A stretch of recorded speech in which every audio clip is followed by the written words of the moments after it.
I have a graph here that tells the story very well.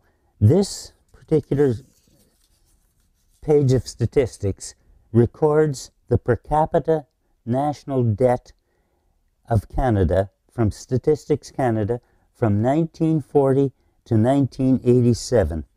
And I graphed that out.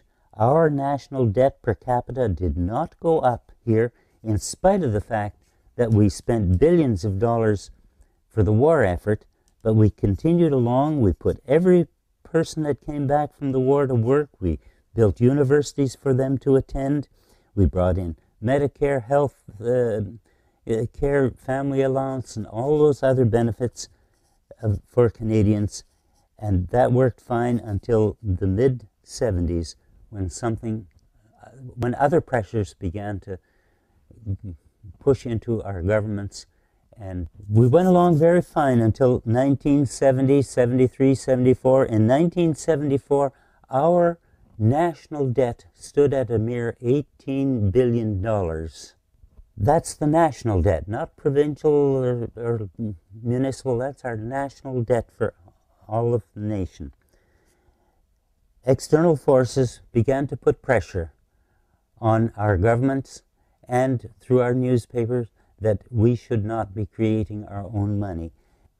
Okay, now this next graph that I want to show you, again, these are figures that are put in a book, and until you graph them out and can visualize what they mean, they're hard to understand. This is prepared by a top economist, Jack Bedell, who was advisor to Pierre Elliott Trudeau, worked with Ernst & Young.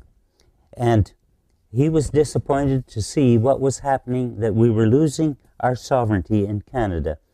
And these are his figures from 1981 to 1995.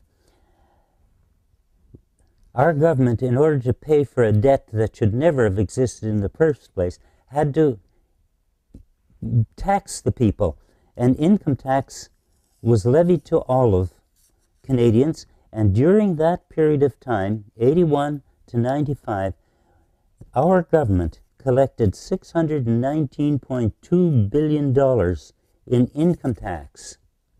During that same period of time, 1981 to 1995, we paid to the private banks $428.2 billion interest to those private lenders who really had no right to be lending us money that only we had the right to create.